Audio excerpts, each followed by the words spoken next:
오늘 은혜 받으실 하나님의 말씀은 신약성경 사도행전 13장 21절로 23절 말씀입니다.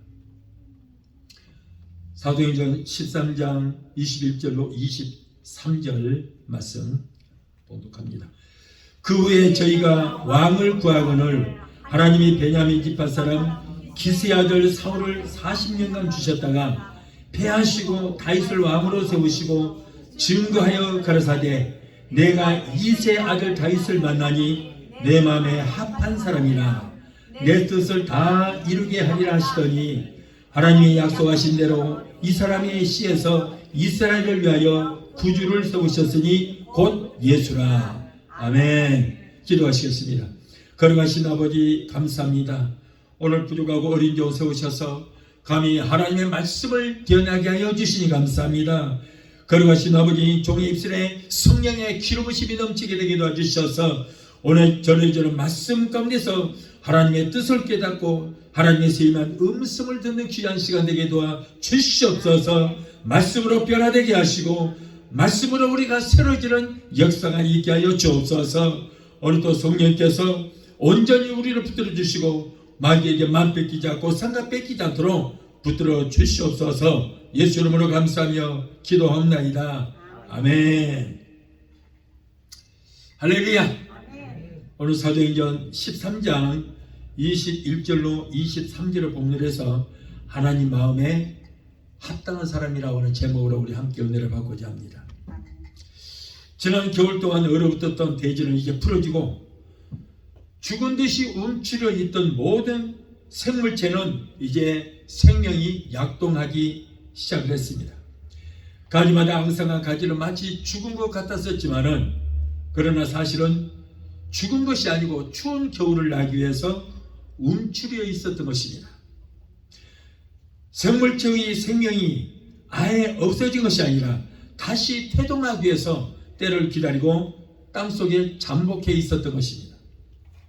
마치 인류를 위해서 죽으시고 무덤에 계셨던 예수님께서 사망의 권세를 이기시고 부활하셨듯이 죽은 것 같았던 생명체가 따뜻한 태양에서 힘을 얻고 다시 태동하여 새싹이 나고 줄기마다 아름다운 꽃들을 피우고 있습니다.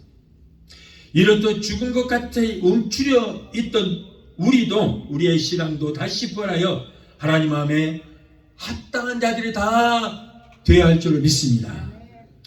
우리의 심령의 믿음은 불은 시들고 불씨만 남았던 이 성령의 불꽃이 이제 화산이 폭발하는 것처럼 일어나는 그런 역사가 일어나야 되는 것입니다. 지금 봉독해드린 사도행전의 말씀은 사도 바울이 제일 처음 전도 여행을 갔을 때 비시디아 지방에 가서 설교한 내용의 말씀입니다. 그런데 이 내용을 보면은 다윗이 왕으로 세움을 받았을 때 그 다윗이 하나님의 마음에 합당한 사람이었다. 그래서 하나님께서 왕으로 세우셨다고 말씀하고 있습니다. 세상에서는 사람들을 채용하거나 또는 뽑을 때 시험을 보아서 그 회사에서 합당한 적격자들을 뽑기도 하고 그래서 채용하기도 합니다. 대학을 들어가기 위해서는 시험을 보아서 그 학교에서 원하는 그 문제의 답을 해야 합격하여 그 학교에서 학문을 연마할 수 있는 것이죠. 어떤 자격증을 따라고 할지라도 그 분야에 원하는 시험을 보아야 하는 것입니다. 그래서 세상의 모든 일들은 이 땅에 태어나서 시험으로 시작해서 시험으로 끝이 난다라고 할 수 있어요. 그런데 성경을 자세히 보면 우리 성도들의 최종 목적지 어디입니까? 바로 천국인데 그 천국에 들어가는데도 반드시 거쳐야 할 시험이 있다는 거예요. 그냥 들어가는 것이 아니에요. 전국의 주인 되시는 하나님께서 원하시는 그 시험에 합격을 하여 하나님의 마음에 합당한 사람만이 하나님께서 우리를 위해서 예비하신 그 천국을 우리가 들어갈 수 있습니다. 만약 천국 시험에 실격이 되면 절대 천국에 들어갈 수 없어요. 그래서 오늘은 천국에 들어갈 수 있는 하나님의 마음에 합당한 사람이 누구인가 우리가 말씀을 통해서 알아보고 생각하면서 우리가 함께 은혜 받는 시간이 되기를 원합니다. 자, 첫째로 하나님 마음에 합당한 사람이 어떤 사람인가? 어떤 사람이 하나님 마음에 합당한 사람인가? 잘 들어보시기 바랍니다. 그래서 우리도 오늘 이 말씀을 듣고 우리도 한 사람 한 사람이 하나님 마음에 합당한 사람이 되어야 할 줄 믿습니다. 그래야만 복을 받고 그래야만 우리가 천국을 소유할 수 있는 거예요. 사람들이 살아갈 때 모든 것이 맞지 아니하면은 여러 가지 잡다한 문제가 생기게 되는 것이죠.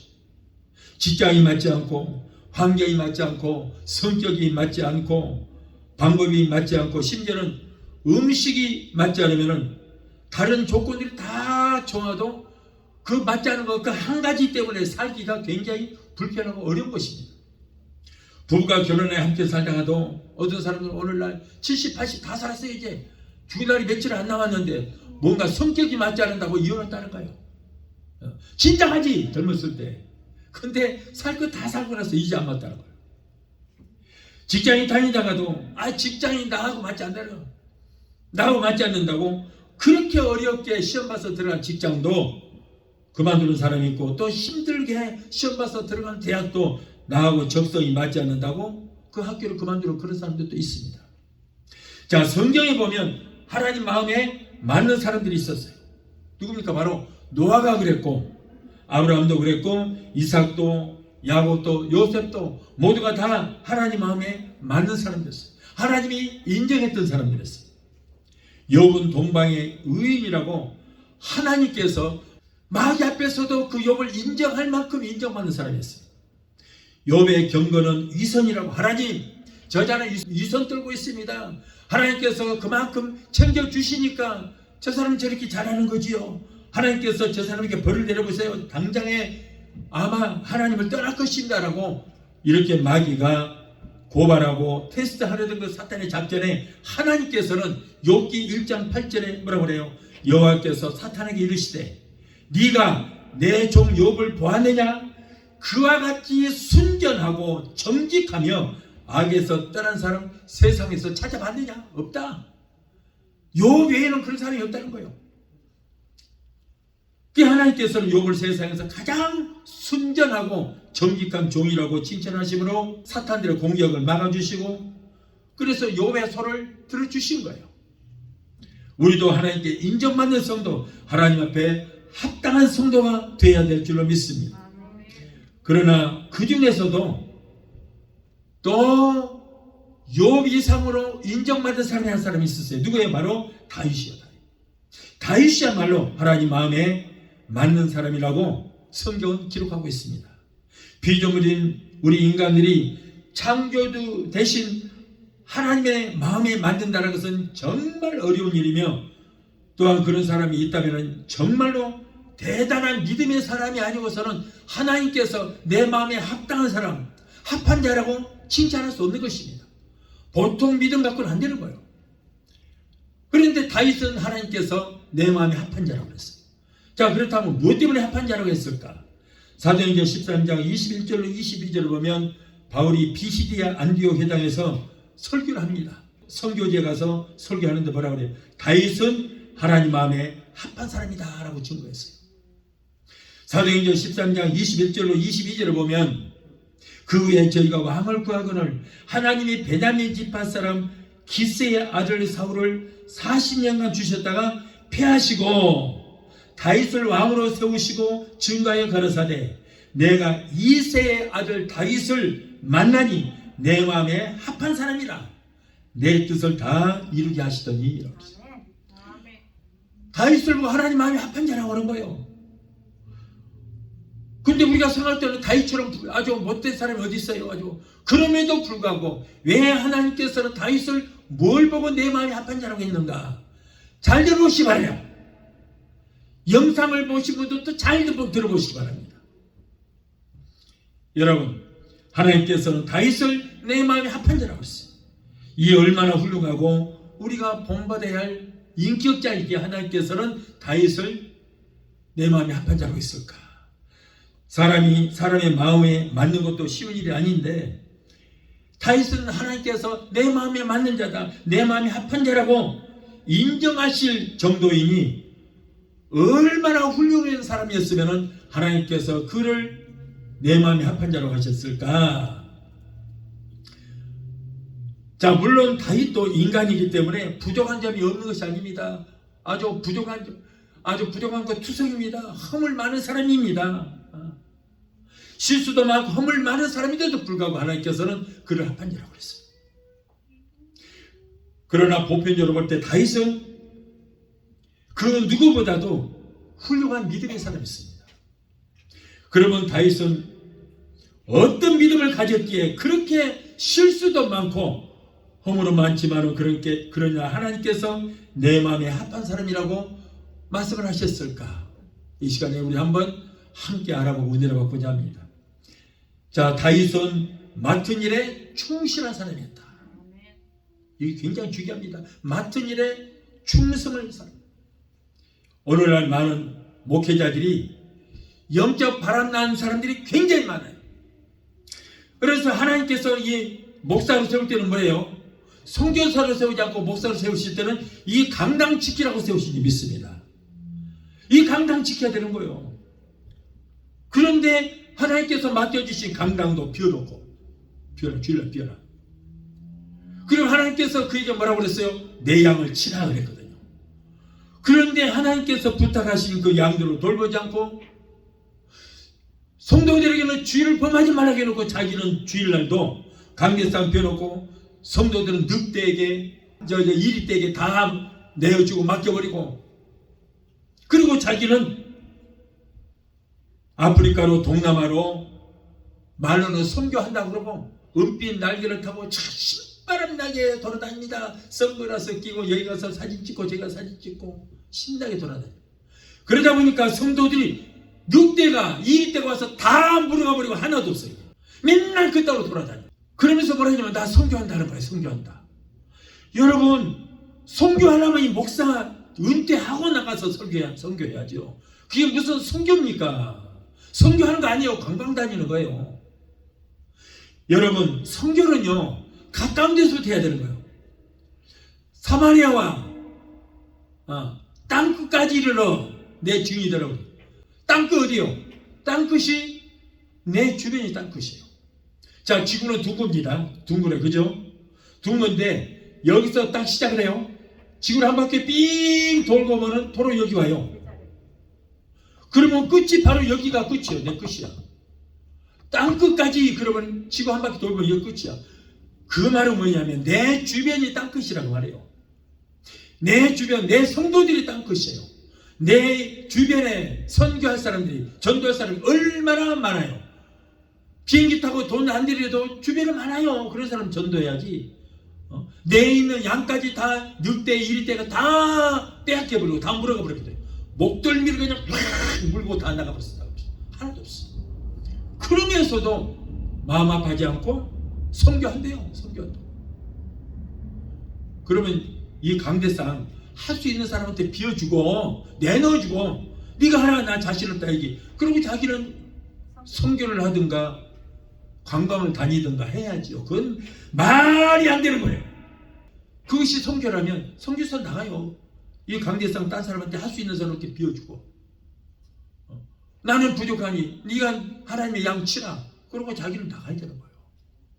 그런데 나가지도 않고 돌아다니다가 이건 아닙니다. 이런 사람은 하나님께서 절대 합당한 사람이라고 하지 않습니다. 저는 25년 동안 목회하면서요. 요 강대상 비워보고 딱 한 번 있어요. 한 번 있어요. 어디냐? 우리 큰딸 결혼할 때 한 번 나가서 그때 딱 한 번. 갔다 와서 얼마나 마음 아프더니 어쩔 수 없이 나가야 되지만은 갔다 와서 보니까는 어떤 우리가 전도사를 세워놨거든요. 그랬더니 이단이었어요. 이단. 큰일 날 뻔했어요. 아니 설교하라고 맡겨놨더니 사람 죽은 영혼이 귀신이라는 거예요.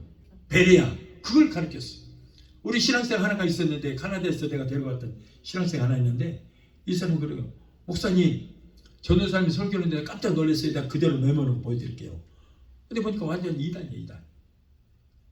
내가 한번 비워놨더니 그따위로 됐더라고. 얼마나 마음이 아프다는 말이에요.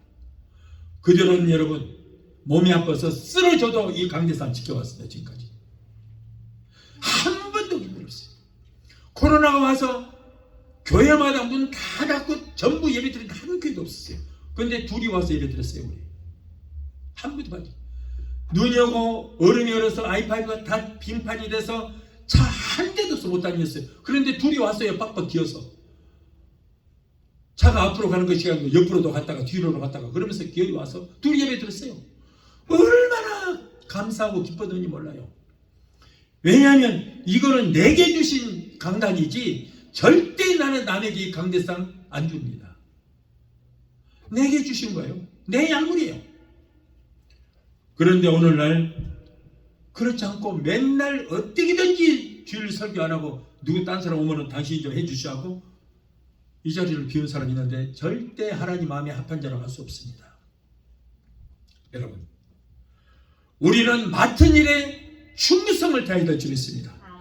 큰 일이든지 작은 일이든지 내게 맡겨진 일에 최선을 다하고 맡은 일에 충성을 다해요. 목사는 목사로서, 성도는 성도로서 이 자리 지키고 마음과 뜻과 정성을 다하여 하나님께 예배 드리는 것이 성도가 할 일이에요. 맡은 일에 최선을 다해야 될 줄 믿습니다. 내 성도는 핑계 쳐놓고 돌보지 않은 척 아니면서 누구를 전도한다고요? 이거는 가증스러워요. 여러분이는 지극히 작은 일이라도 충성을 다해야 될 줄 믿습니다. 사무엘은 하나님으로부터 베들레헴에 가서 이세 아들 중에서 한 사람을 택하여 그 사람에게 기름을 부어서 왕으로 세우라는 명령을 받고 이세의 집에 갔습니다. 그런데 이세 아들들이 8형제인데요. 모두가 다 건장하고 키도 크고 얼마나 잘생겼는지 몰라요. 누구나 다 그 아들들을 보면 다 왕감이에요. 왕감. 그런데 장남 아비나답을 비롯해서 7명이 쭉 있는데 7명 모두가 사무엘 앞을 하나씩 지나갔습니다. 그러면 하나님께서 이자다라고 마음에 감동을 주셔야 되는데 7명이 지나가도 한 사람도 마음에 감동을 얻지 못했어요. 이때 사무엘이 여호와께서 아들을 택하지 아니하셨느니라. 이 7 아들을 택하지 아니하셨다. 네 아들들이 다 이것뿐이냐? 이렇게 물었을 때 이세가 대답하기를 아니요. 아직 막내가 한 사람이 남아 있습니다. 그럼 그 사람 어디 있느냐? 얘 들판에서 양을 치고 있습니다. 자기 형제들 중에서 왕이 난다는 소문을 들었으면 어린 다윗이 호기심이 나서 빨리 집으로 돌아가서 그 구경을 하고 있을 텐데 그렇지 않고 다윗은 끝까지 양떼를 지키면서 자기의 맡은 바 임무를 다 하고 있었던 거예요. 집에서는 잔치가 벌어졌어요. 그런데도 가지 않았어요. 양을 치는데 거기에 전념을 다했습니다. 자, 바로 이 점이 하나님 마음이 합당한 자라 칭송했던 거예요. 이것 때문에요. 지극히 작은 일에 충성을 했더니 하나님께서 내 마음이 합당한 자라. 그래서 왕을 세우신 거예요. 여러분, 어린 그 몇 마리 양떼를 돌보는 거 보니까 이 사람한테 왕을 세우려면은 자기 백성들을 잘 다스리겠다. 하나를 보면 열을 한다고 양을 위해서 최선을 다하는 모습을 보니까 하나님의 백성이 이 백성들을 잘 치료할 수 있겠다. 그래서 내 마음이 합당한 자요. 이 점이 바로 하나님 마음이 합당한 자라고 그랬어요. 막내인 다윗이야말로 맡겨진 양무리를 충성스럽게 침으로 이 백성들을 다 맡겨도 왕으로서 손색이 없이 잘 다스릴 수 있겠다라고 해서 하나님께서 그를 왕으로 세우신 거예요. 우리도 하나님께서 맡겨주신 작은 일에 충성을 다할 때 하나님께서 우리에게 큰 능력 주셔서 큰 일도 우리에게 맡겨주시게 될 줄 믿습니다. 아멘. 작은 일에 충성하라. 지극히 작은 일에 충성을 다하라. 큰 일이든 작은 일이든 자기 맡은 일 충실히 하는 자는 너는 내 마음에 합한 자다. 내 마음에 합당한 자다. 하나님은 작은 일에 이렇게 충성을 다하는 자 기뻐하시고 더 큰 일도 맡기시게 될 줄 믿습니다. 하나님의 일에는 쥐고가 없습니다. 하나님의 것에는 귀하고 천한 것이 없습니다. 하나님의 일에는 귀하고 천한 일이 없습니다. 교회에 사는 모든 일들은 비록 이 땅에 사는 일이지만 그 일이 뭐야? 하늘나라의 일이요 하나님의 일이는 것입니다. 그래서 하나님께서 어떤 일이라도 다 귀하게 여기시는 거예요. 옛날에 한국의 이명박 대통령은요, 자기 교회에서 대통령이 돼서도 그 사람은 항상 조끼를 입고, 그리고 여기 완장 차고 호루라기 불고, 그래서 교회 밖에서 주차장에서 주차 봉사하는 그런 일을 했던 거예요. 평소 이 평신도 때부터 시작을 해서 대통령이 돼서도 항상 그 사람은 그 봉사 집사들이 입는 옷 그거 입고, 그리고 대통령이 완장 차고 호루라기 불면서 차 이쪽으로 되라고 저쪽 그 일을 했던 거예요. 하나님이 그래서 그를 높여주시고 있습니다. 하나님 앞에는 무엇이든지 다 귀한 일인 것입니다. 우리가 볼 때는 대통령이 돼갖고 저따구 일하는가 천하게 보이지만은 하나님은 그런 사람한테 귀하게 여기시고 그 일도 하나님의 일이기 때문에 귀한 일인 것입니다. 그래서 하나님이 높여주시는 거예요. 교회에서 예수 이름을 하는 모든 일들을 하나님이 기억하시고 하나님께서 내 마음에 합한 자라 칭찬하시고 자자손손 보상해 주시고 다 갚아주시는 거예요. 그러므로 교회에서 받은 직분에 우리는 최선을 다하여 충성을 해야 될 줄로 믿습니다. 맡은 일에 구하는 것은 뭐예요? 충성이니라. 충성하지 않은 사람에게는 우리 주님께서 뭐라고 그래요? 저주를 받은 자들아 나를 떠나 마귀와 그 사자들을 위하여 예비된 영원한 지옥불에 들어가라 라고 책망하셨어요. 그러므로 성도 여러분, 하나님께서 맡겨주신 일에 우리는 교회에서 어떤 일을 맡겨주실지라도 최선을 다해야 될 줄로 믿습니다. 이렇게 하면은 곧 하나님의 마음에 맞는, 하나님 마음에 합당한 자라고 하나님께서 그를 인정해 주시면 되는 거예요. 맡겨진 일을 남에게 미루지만 아니하고 성실히 감당하는 자는 만일에게 인정을 받을 뿐 아니라 하나님께도 인정받는 사람이 될 수 있다. 여러분, 하나님이 나를 인정해 주시면 되는 거예요. 사람들이 나를 알아주지 않아도 하나님이 알아주고 하나님이 나를 합당한 자라고 인정만 해주시면은 최고의 축복인 줄로 믿습니다. 하나님의 일을 열심히 하고도 하나님 마음에 합당하지 않는다면, 하나님 마음에 맞지 않는다면 얼마나 슬픈 일입니까? 그러므로 우리 성도들은 하나님의 일을 열심히 할 뿐 아니라 하나님 마음에 맞는 성도가 될 수 있게 되시기를 예수 이름으로 축원합니다. 또한 다윗은 성령의 감동을 받은 사람이었어요. 사무엘이 양각 뿌리다가 기름을 가지고 베들레헴 이새의 집에 가서 다윗에게 머리에 부었습니다. 이때 다윗이 여호와의 신에게 감동이 되었어요.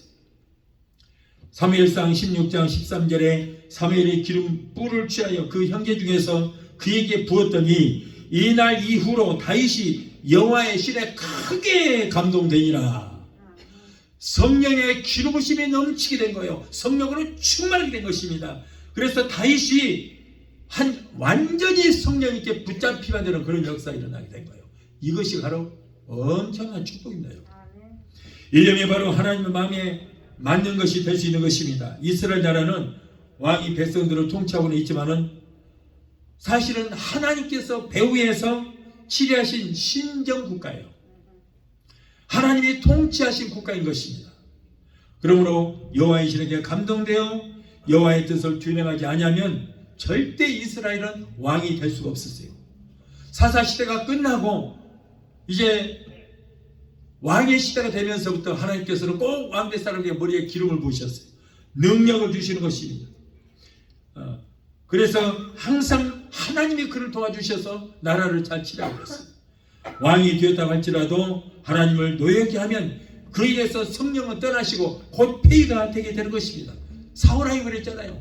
사울왕이 기름 부어서 세우셨지만 그러나 하나님 말씀대로 살지 않으니까 하나님께서 여호와의 신이 그에게서 떠나게 하시고 그러니까 왕 자리에서 폐위가 되고 그러다 보니까는 하나님께서 부리는 악신이 그에게 들어가서 이상한 동물이 되어버렸어요. 사울왕이 폐위게 된 근본 원인은 바로 여호와의 신이 성령이 사울에게서 떠나고 여호와가 부리는 악신이 그를 번뇌했기 때문이라고 했어요. 사무엘상 16장 14절에 여호와의 영이 사울에게서 떠나고 여호와께서 부리는 악신이 그를 번뇌케 한지라. 여러분, 우리도 성령이 떠나시면 악령이 우리에게 들어와서 우리를 지배하게 되는 것입니다. 여호와의 신이 떠나고 여호와의 신에게 감동받지 않으면 곧 인간대로 그때부터 하나님의 뜻대로 행하는 것이 아니라 무슨 일이든지 자기 마음대로 다 합니다. 성령께서 계셔서 내 마음에 감동을 주시면 그 감동을 주신 대로 뭔가 해야 되는데 내게서 성신이 떠나시면 그 다음에 악신이 들어와서 그러다 보니까 어떻게 돼요? 고삐 풀린 망아지는 열심히 뛰긴 하는데 제 마음대로 뛰기 때문에 사고를 치게 되듯이 성령의 감동을 받지 않냐고. 하나님이 일을 하게 되면은 빈 도시락이 소리만 요란하듯이 성령 없이 악신에게 잡힌 사람이 일을 하면 일어나면 할수록 시끄럽고 교회가 요란스러워요. 빈 도시락 허리에다 잡아 뛰면은 찰랑찰랑 소리만 나듯이. 그러나 그 안에 음식이 가득 들어있으면 소리가 안 나요. 마찬가지예요. 성령으로 우리가 무엇이돼야지 성령 없이 하다 보면은 분쟁만 생기고 싸우고 네 생각 틀렸어, 내 생각은 이래, 내 뜻은 이래. 여러분, 교회들이 회의들을 많이 합니다. 오늘날. 근데 회의하는 교회 치고 시끄럽지 않은 교회가 없어요. 다 나중에 갈라져요. 왜냐? 성령 안에서, 한 성령 안에서 회의를 하다 보면은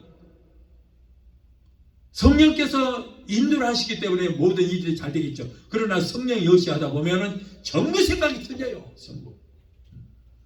그래서 전부 세상적인 방법, 내 고집대로, 내 뜻대로 하다 보니까는 내 뜻이 전부 사람마다 생각이 다르잖아요.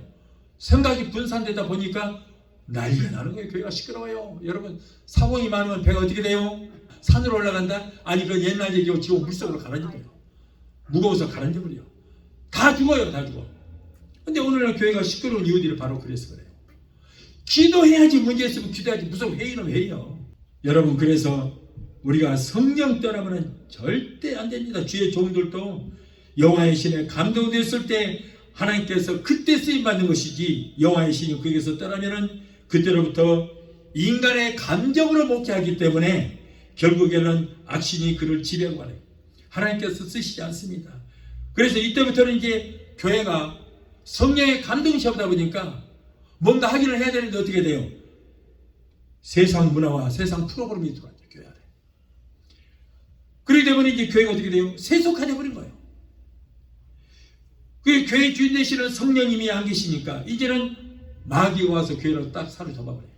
그래서 교회라고 해서 다 하나님이 계시는 것이 아니고 원래 교회는 주인이 성령님이에요. 근데 성령 떠나면 그 다음에는 마귀가 와서 이 자리를 잡아요. 교회가 아주 문제가 생긴 것입니다. 우리 성도들도 마찬가지예요. 성령의 감동을 충만히 받아서 매사에 하나님의 뜻대로 행하고 하나님 말씀대로 행해야 하며 그래야 되는데, 성령의 감동을 받지 못한 사람은 신앙생활도 자기 마음대로 자기 뜻대로 그렇게 하기 때문에 하나님의 마음에 맞을 수가 없어요. 그래서 하나님께서 내 마음에 합한 자라고 말씀을 하실 수 없는 거예요. 우리 주님께서는 십자가에 달리시기 전에 겟세마네 동산에서 마지막 기도하실 때 뭐예요? 아버지여, 내 뜻대로 마옵시고 아버지의 뜻대로 되기를 원합니다 라고 기도하셨어요. 그런데 오늘의 우리들은 뭡니까? 오히려 하나님께서 내 뜻에 맞춰주세요 하고 기도하고 있잖아요. 내가 하나님의 뜻에 맞춰야 되는데, 하나님 내 뜻에 맞춰주세요, 내가 프로그램을 짜놓고 이대로 이렇게 해주세요 기도합니다. 그러나 하나님의 생각과 우리 인간의 생각과는 완전히 다른 점이 있습니다. 그러므로 여호와의 신에게 감동되어 하나님의 일을 할 때 능률이 열리고 기쁨으로 일할 수 있어요. 감동받은 사람은 심령이 부드러워져서 하나님의 말씀을 수용할 수 있습니다. 그래서 하나님의 뜻대로, 하나님 말씀대로, 하나님의 계명대로, 하나님의 율례와 법도대로 그때 우리가 살게 되는 거예요. 우리가 주의 일을 할 때 성령의 감동을 받지 않고서는 온전히 할 수 없습니다. 성령의 감동을 받아서 기쁜 마음으로 하나님의 일을 해야 되는 것입니다.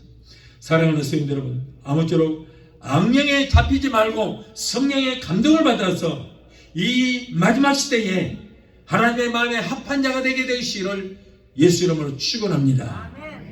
또한 다윗은 잘못을 철저하게 회개할 줄 아는 사람이었어요.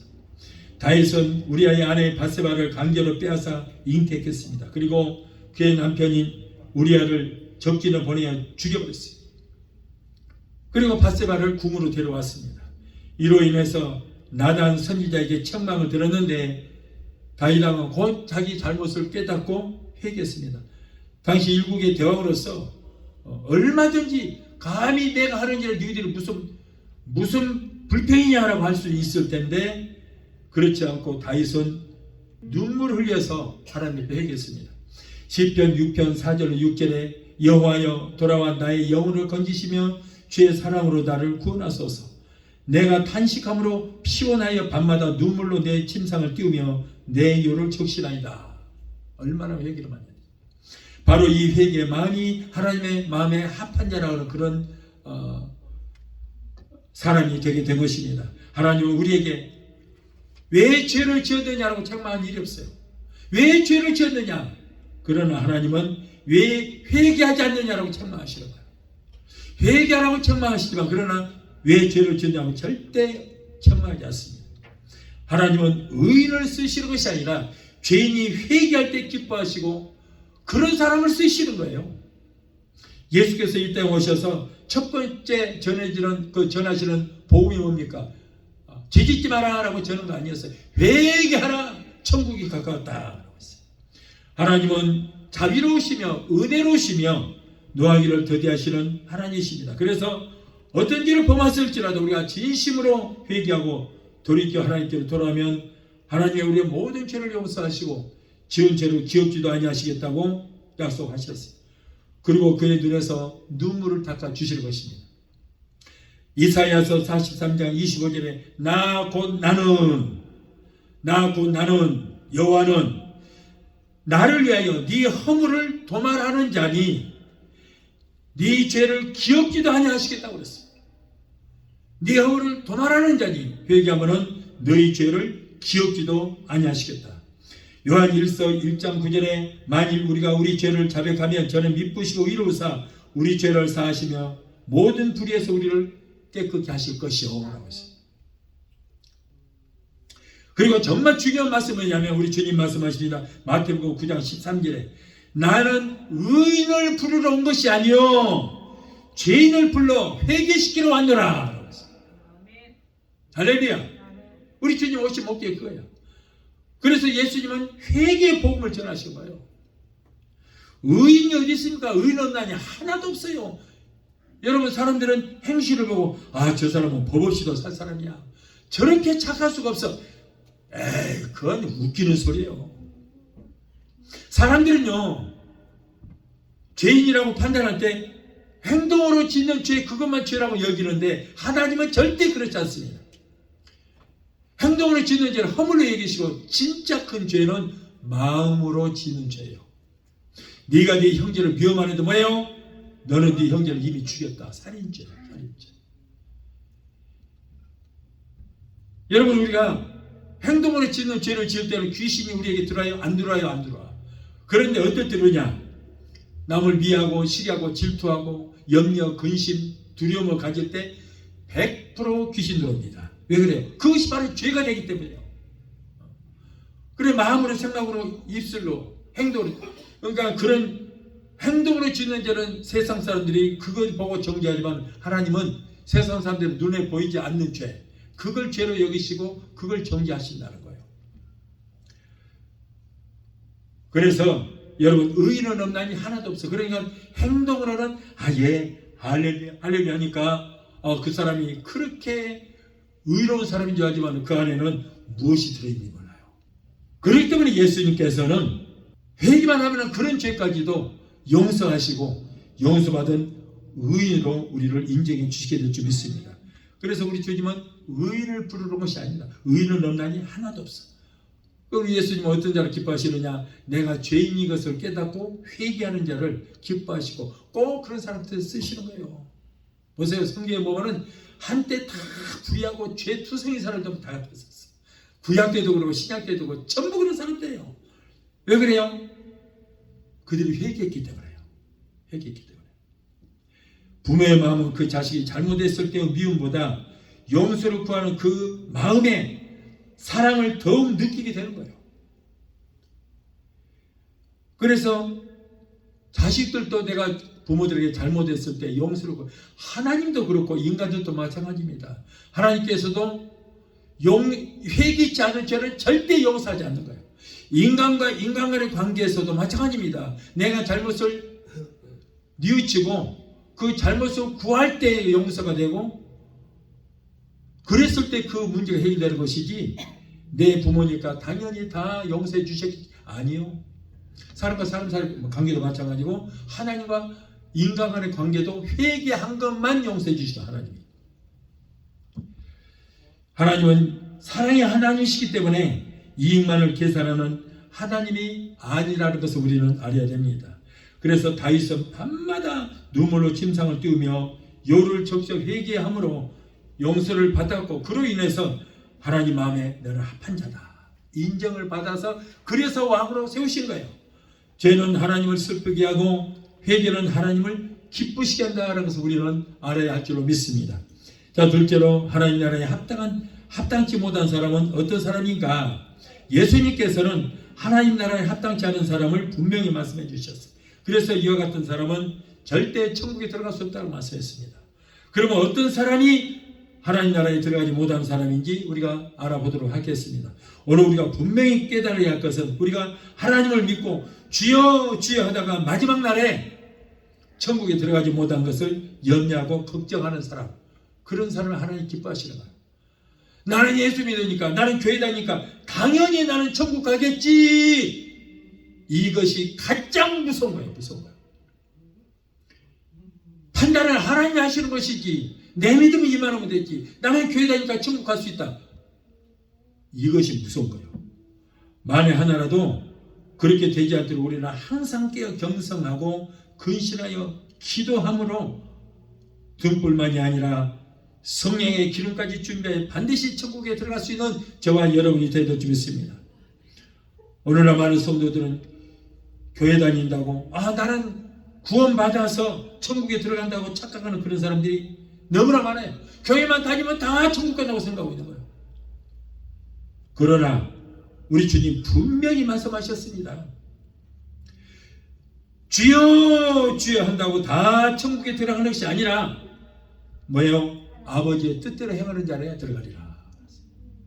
주여 주여 누가 합니까? 명색이 예수 믿는 사람들이 주여 주여지, 예수 안 믿는 사람이 하나님과 주여 주여예요?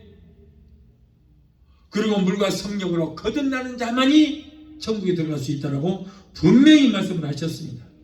그러므로 여러분, 우리는 내가 교회 다니니까 교회가 천국에 들어갈 수 있겠지, 이런 사람은 절대 안 돼요.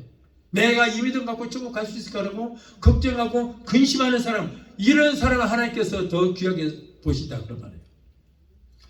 또한 세상 사람들을 예수님보다 더 사랑하는 자는 하나님 나라에 합당치 않다고 했습니다. 예수님 분명히 말씀합니다. 마태복음 10장 37절에 아버지나 어머니를 나보다 더 사랑하는 자는 내게 합당치 아니하고 아들이나 딸을 나보다 더 사랑하는 자도 내게 합당치 아니한다. 여러분, 우리가 세상 살아가면서 부모나 자식을 사랑하지 않는다면 절대 그 잘못된 부모입니다. 나 자식보다 더 사랑해야 돼요. 그러나 그것이 신앙을 제쳐놓고 하나님보다 가족을 더 사랑한다면 그것이 바로 우상이요 죄가 된다는 거예요. 하나님보다 세상 것들을 더 사랑하면은 그것들이 하나님 앞에 우상이 되는 거예요. 하나님보다 더 돈을 사랑하면은 그 돈이 일만 악의 뿌리가 된다는 거예요. 그래서 항상 우리는 하나님을 사랑하는 것을 제1로 삼아야 된다. 제1로 삼아야 돼요.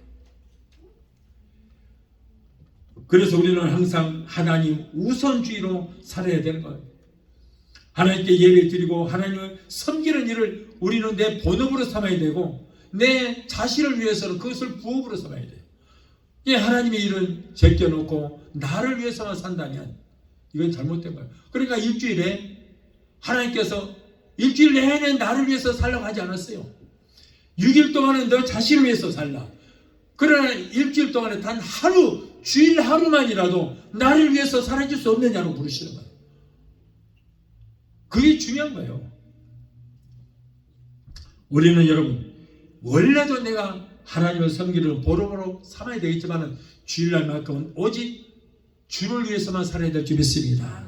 주일날은 뭐예요? 주님의 날이에요. 내 날이 아니에요. 주의 날이에요. 주의 날. 그래서 주일이라고 해요.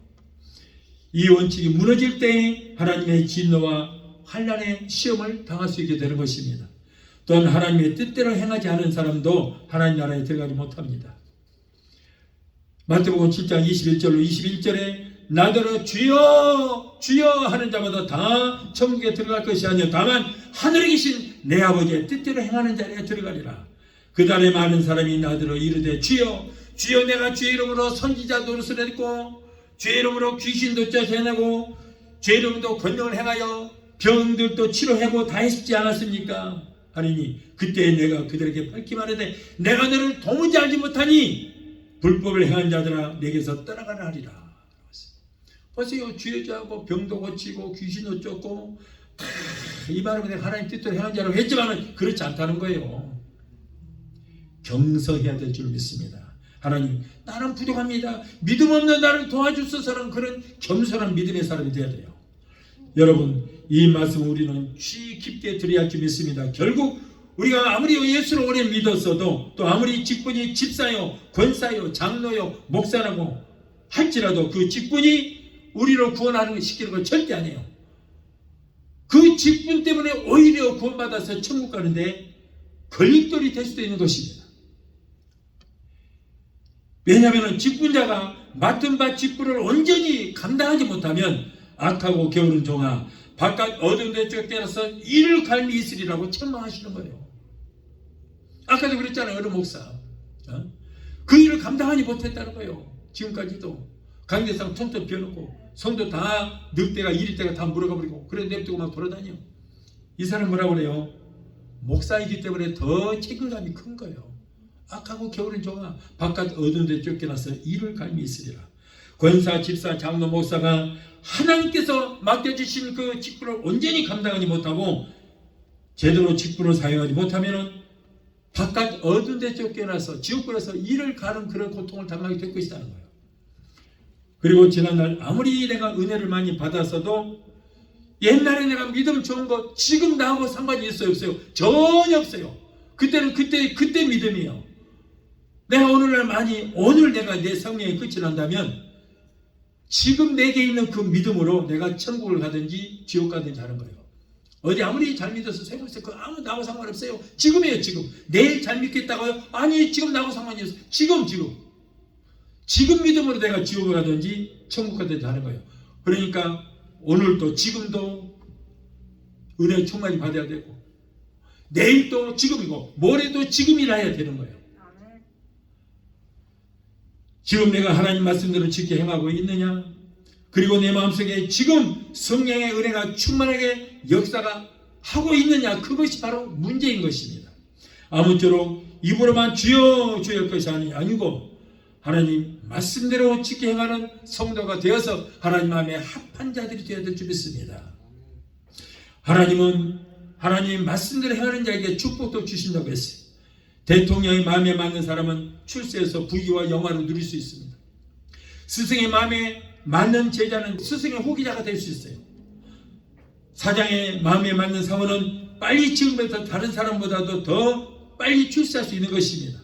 남편의 마음에 맞는 아내는 남편의 사랑을 받을 수 있고 아내의 마음에 맞는 남편은 아내의 사랑을 받아서 맛있는 식탁을 대접받을 수 있게 되는 거예요. 그러나 이보다도 더 중요한 것은 뭐예요? 하나님 마음에 합한 자가 돼야 돼요. 하나님 마음에 합한 자가 돼야 돼요. 하나님 마음에 맞는 사람이 되면은 그야말로 만사 형통의 축복을 받게 될 줄 믿습니다. 모든 만사가 모든 범사가 다 형통하게 되는 축복을 받게 된다는 거예요. 사랑하는 여러분, 우리는 다윗같이 하나님 마음에 맞는 사람이 되어서 이 땅에서 사는 동안 하나님께서 주시는 축복으로 영원히 잘 되고 모든 범사가 잘 되고 자자손손이 하늘의 신령한 축복과 이 땅의 기름진 축복을 받아서 천대까지 누리며 반드시 하나님의 나라를 유업으로 받는 성도가 되게 되시기를 예수 이름으로 축원합니다. 우리 찬양 한 곡 하시고 기도하시겠습니다.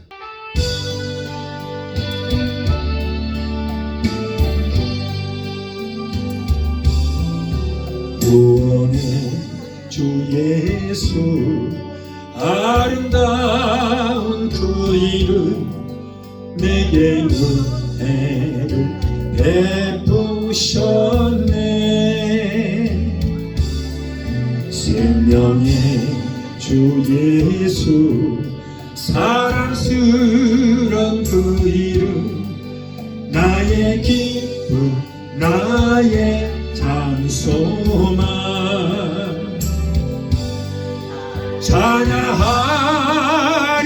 찬양하리라. 십자가 보혈 내 죄를 사하셨네. 감사하리라. 놀라운 사랑 나의 갈 길을 인도하셨네. 믿음의 주 예수 아름다운 그 이름 내게 생명을 주시었네. 영광의 주 예수 고귀한 그 이름 나의 기쁨 나의 장소만 찬양하리라. 십자가 보혈 이 몸을 고치셨네.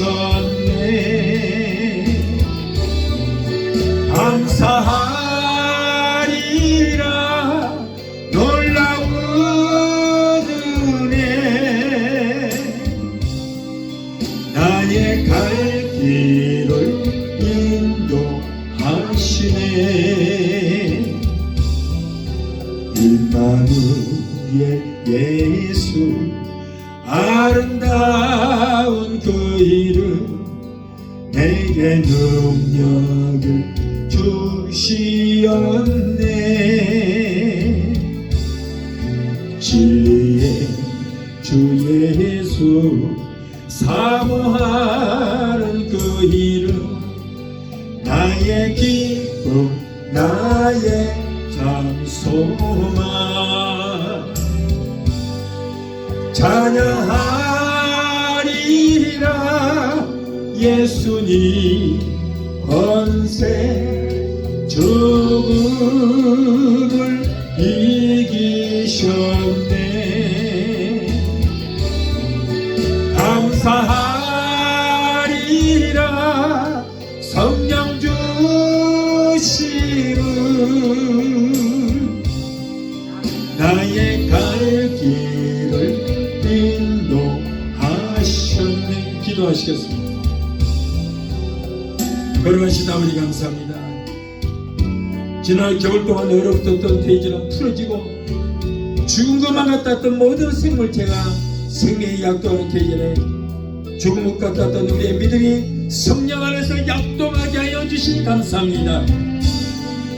새 생명 얻은 우리는 지극히 작은 일에 충성하여 하나님 마음에 합한 자가 되어 나로 인하여 하나님이 기뻐하시는 역사가 일어나게 되게 도와주시옵소서. 하나님 말씀에 순종하고 본사에 하나님의 뜻대로 행하는 우리 모두가 되게 하여 주옵소서. 예수 이름으로 감사하며 기도하옵나이다. 아멘. 지금은 우리를 죄에서 구원하신 우리 주 예수 그리스도의 그 무한하신 은혜와 아들까지 다 기지 아니하시고 우리를 위해서 내어주시기까지 우리를 사랑하시는 아버지 하나님의 그 극진하신 사랑과 보혜사 성령님의 내주 교통 충만 역사심의 은혜가 오늘 주일 예배에 참석하여 말씀으로 은혜 받고 돌아가는 귀한 성도들의 가정과 가족과 직장과 사업장과 자녀들과 생활과 모든 범사에 오늘 영상을 통해 함께 예배 참여하는 사랑하는 귀한 성도들의 저들의 가정과 가족과 직장과 사업장과 자녀들과 생활과 모든 범사에 각자 섬기는 교회 위에 베데스다 순복음교회 지금부터 영원토록 함께 하시기를 간절히 축원하옵나이다. 아멘.